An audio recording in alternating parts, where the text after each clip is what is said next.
बता दें कि रक्षा मंत्री राजनाथ सिंह अपने एक दिवसीय दौरे पर आज झारखंड पहुंचे। रक्षा मंत्री राजनाथ सिंह ने उन्होंने रांची में बीजेपी की प्रदेश स्तरीय वरिष्ठ नेताओं के साथ लोकसभा से जुड़े क्लस्टर बैठक में हिस्सा लिया। वहीं इस बैठक में रांची खूंटी एवं लोहरदगा लोकसभा विधानसभा कोर कमेटी एवं लोकसभा प्रबंधन समिति से जुड़े कार्यकर्ता भी सम्मिलित रहे।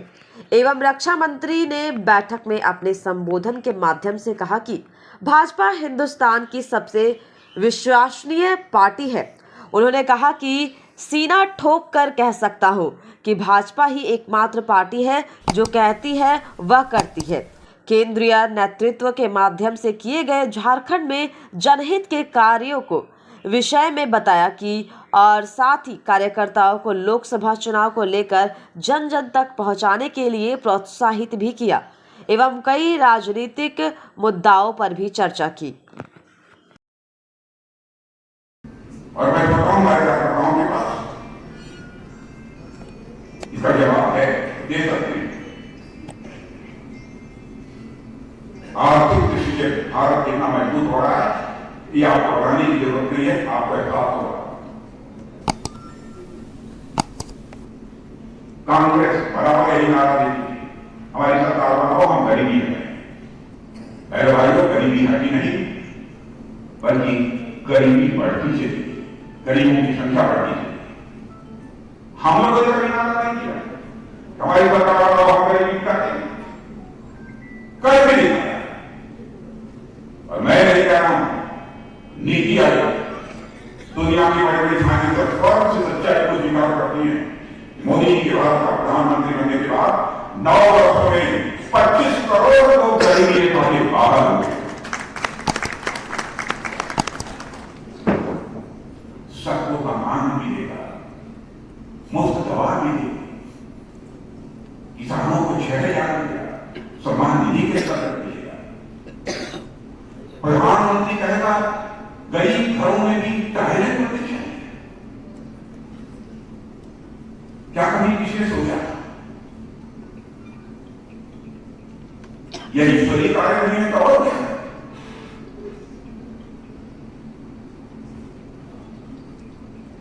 भारत में करिश्मा हो रहा है और उसी का परिणाम ये कुछ राजनीतिक पार्टियां होती हैं जो कि चटपट कोई रिजल्ट देकर चुनाव भी जीतना चाहती है। उसको अंग्रेजी में शार्ट टर्मिनल बोलते हैं। और कुछ ऐसी पार्टियां होती हैं देश का हित होना चाहिए, चुनाव को ध्यान में देश का हित होना चाहिए, उसके लिए दूरगामी भी कोई योजना बनानी हो तो बनाने का बेंचमार्क संकोच नहीं करती है, उसको अंग्रेजी में नाम टर्मिनल बोलते हैं। शार्ट टर्मिनल में हम लोग कभी नहीं चाहते। चुनाव आने वाला है, 10वां गुणवत्ता से 5वां गुणवत्ता बन गया है। वही राज्य झारखंड राज्य अपने आप को पीछे रख रहा है। ये पिछड़ापन का कारण क्या है? 2019 में इस राज्य में गठबंधन की सरकार बनी, जिसमें कांग्रेस और आरजेडी के नेतृत्व में सरकार बनी, जिसने झूठे वायदे करके झूठे सपने दिखा करके युवाओं को 5 लाख रुपए रोजगार देंगे, रोजगार ना दे पाए तो 5,000-7,000 का बेरोजगारी भत्ता देंगे। और यहाँ तक जो वर्तमान मुख्यमंत्री है उन्होंने सवाल में कहा था अगर हम यदि नौकरी नहीं दे पाए तो राजनीति से संन्यास लेंगे। ऐसे कई एक झूठे वायदे जिसमें कल्याण आधारित नियोजन नीति का भी वायदा था, 3 लाख का घर का भी वायदा था।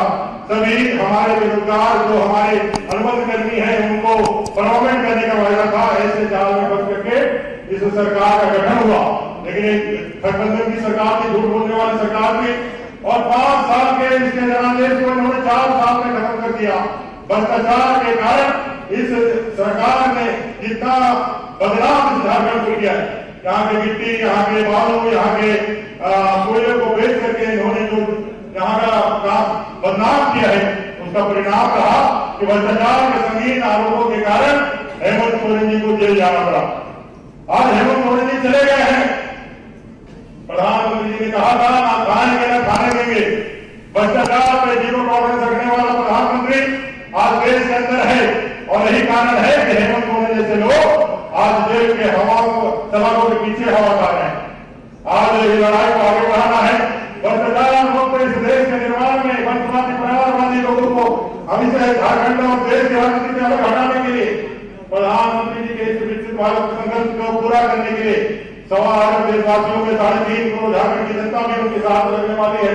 आदरणीय रक्षा मंत्री जी आए हैं, आपको उनके बारे में सुनेंगे और पूरे संकल्पित भाव से काम को केंद्र धारा किया है प्रधानमंत्री जी ने। अब की बार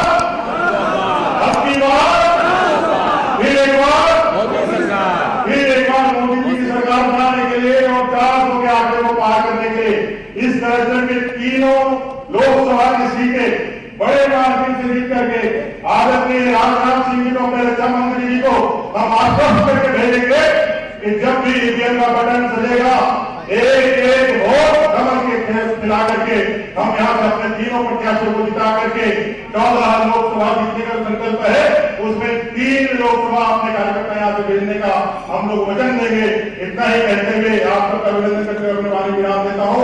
जय श्री राम, भारत माता की जय। जय श्री राम, जय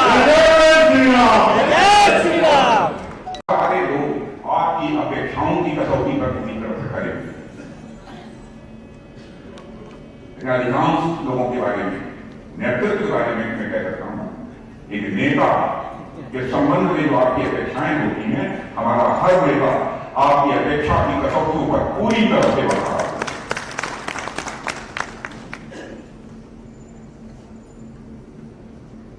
और अकेली पार्टी इस हिंदुस्तान की, जिसकी अपनी विचारधारा है, जिसकी अपनी आइडियोलॉजी, किसी राजनीतिक पार्टी की अपनी कोई विचारधारा नहीं है। सामने वाली ये कहते हैं कि हमारी विचारधारा है, हमारी आइडियोलॉजी है, हमारा पॉलिटिकल पार्ट है, लेकिन सामने वाली विचारधारा की प्रासंगिकता पूरी तरह से भारत की राजनीति से, क्या दुनिया की राजनीति से समाप्त हो चुकी।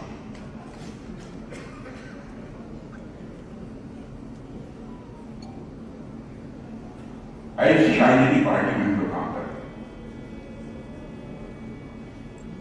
और मैं कभी कभी देखता हूं कि आपस में ही खींचतान होने लगती है राजनीतिक क्षेत्र में। मेरे भाई, हमसे किसी ने खींचतान किया होगा, मैंने कभी खींचतान नहीं किया, मैं दावे के साथ में।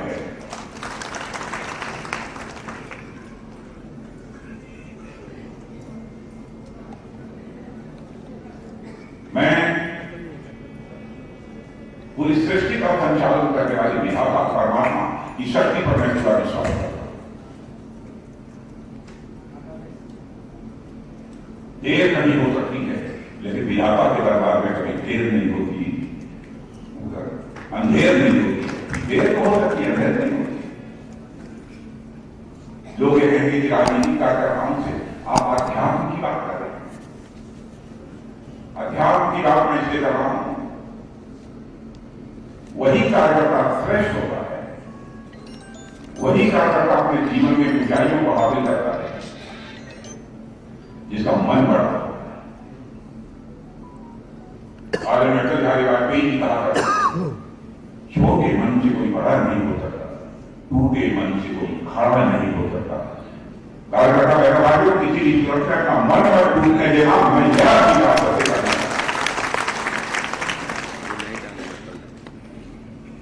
और यह सामर्थ्य यदि किसी के अंदर है तो आप जैसे कर सकता हूं। मैं शिकवा गया, वहीं से आप गवाहों को संबोधित करते।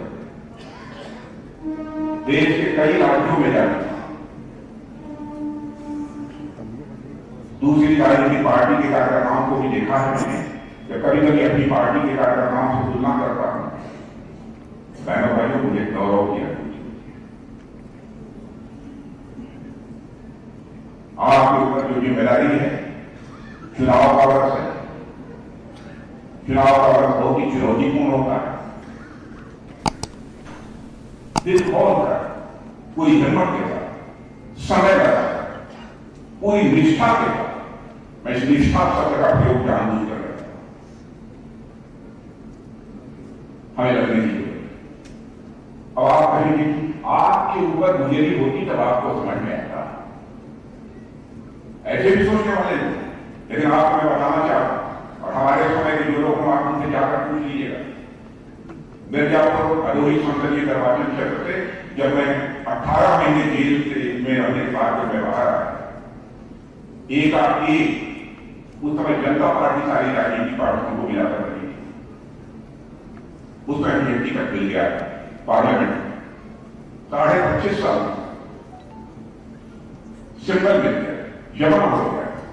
मजिस्ट्रेट ने मुझे सिंबल अलॉट करने के लिए बुलाया, तभी फैक्स से हमारे अथॉरिटी लेटर का कैंसिलेशन आता है। और एक फकीर अली अंसारी हुआ करते थे राजनारायण सिंह जी के ग्रुप के, जो अभी चरण सिंह जी की पार्टी के, उनको टिकट